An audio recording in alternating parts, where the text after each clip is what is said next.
পাণ্ডবরাই এই মন্দিরের কাছে একটি কূপ নির্মাণ করেছিলেন, যা পাণ্ডবের কূপ নামে পরিচিত। মা মহাকালীর মন্দিরে কলকাতা এবং কালকাজির মন্দির থেকে আনা এক অনন্ত শিখা জ্বলতে থাকে সব সময়। এটা আপনারা ওখানে গেলে দেখতে পাবেন। এটা কামি রোডের শনিপাতে অর্থাৎ রামলীলা মাঠের পিছনে এই মহাকালী মন্দির অবস্থিত। আপনারা কিভাবে যাবেন আমি বলে দিচ্ছি।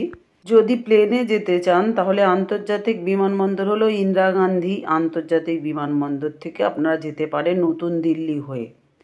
আর ট্রেনে যদি যান তাহলে শনিপথ দিল্লি, পানিপথ এবং জিন্দ থেকে রেল রুটের মাধ্যমে সংযুক্ত হয়েছে যে রুটটা, সেই রুট হয়ে যেতে পারেন। আর যদি রোড দিয়ে যেতে চান বাস বা গাড়ি করে নিজেদের, Joy Kanwar ward number 1 municipal councillor, শ্যামলা প্রাচীন মা কালী মন্দির। তাহলে মন্দির সম্বন্ধে জানতে থাকুন আমার সাথে। আশা করি আপনাদের খুব ভালো লাগবে গল্পটা। থাকুন আমার সাথে। আমি কদিন ধরেই খুব অসুস্থ, তারপরেও চেষ্টা করছি একটু সুস্থ হওয়ার আপনাদের জন্য। আপনারা সবাই সুস্থ থাকুন, সাবধানে থাকুন, কারণ শীতকাল, খুব সাবধানে থাকতে হবে, ওয়েদার চেঞ্জ হচ্ছে। তো যাই হোক, বলবো বন্ধুরা সবসময় আমার সাথে থাকুন। নতুন হয়ে থাকলে বলবো চ্যানেলটা সাবস্ক্রিপশন করে পাশে থাকুন। সব লাইক, শেয়ার এবং কমেন্ট করুন, জানান আমাকে কেমন লাগছে।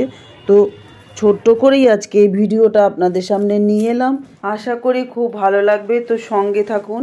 এটাই হচ্ছে সেই পুরনো কালী মন্দির যেটা নিয়ে আমি আজকে বলবো। শনিপাতের অনেক পুরনো ইতিহাস আছে, এমনকি মহাভারতের যুগেও শনিপাতের নাম কিন্তু উল্লেখ করা আছে, আপনারা শুনতে পারবেন।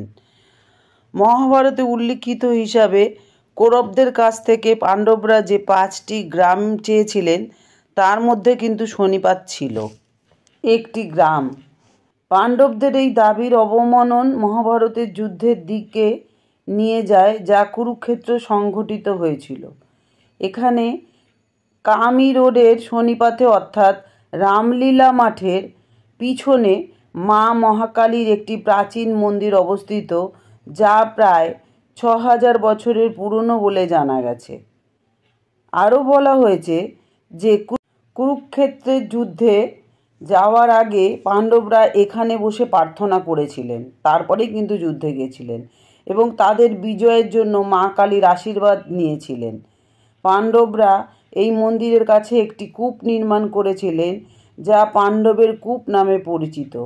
এছাড়াও এখানে চণ্ডী মাতার একটি প্রার্থনা স্থান বা বেদি ছিল, যা 1377 সালে লোধোমাল দ্বারা পুনর্নির্মিত হয়েছিল। আর জানেন কি, মা মহাকালীর মন্দিরে কলকাতা ও কালকাজির মন্দির থেকে আনা হয় একটা অনন্ত শিখা, যেটা সবসময় জ্বলে।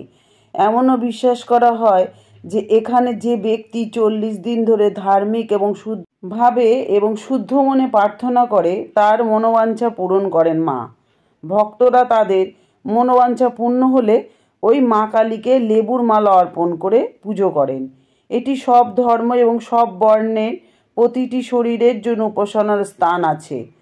এখানে প্রতি বছর 2 বার মেলা হয়, অর্থাৎ প্রথমত হোলি উৎসবের পর শীতলা সপ্তমীতে এবং দ্বিতীয়বার মেলা হয় আষাঢ় মাসে। এই মেলা চলাকালীন লোকেরা নারকেল, ফল এবং কাপড় ও সাথে নতুন শস্য থেকে তৈরি মিষ্টি সরবরাহ করে মাকে। প্রতি শনিবার মন্দিরে বিশেষ প্রার্থনা অনুষ্ঠিত হয়।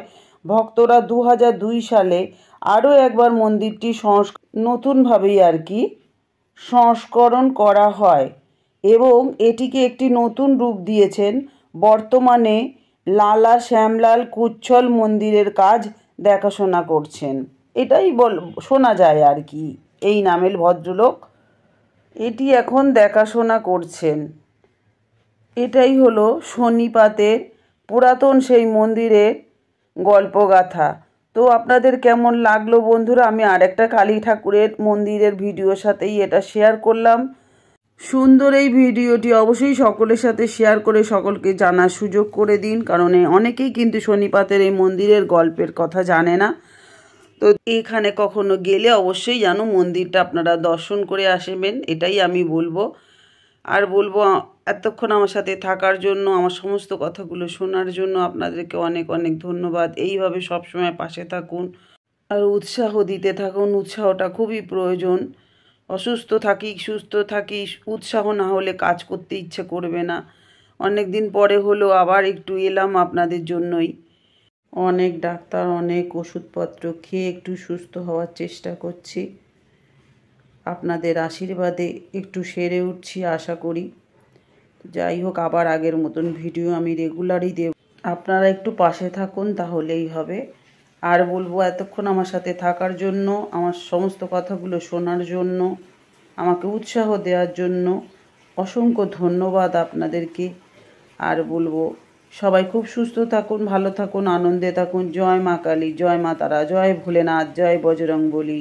আজ আসছি, আবার দেখা হবে নতুন আরেকটা তথ্য নিয়ে, নতুন আরেকটা গল্প নিয়ে, নতুন আরেকটা ইতিহাস নিয়ে। টাটা বন্ধুরা, খুব খুব ভালো থাকবেন বন্ধুরা।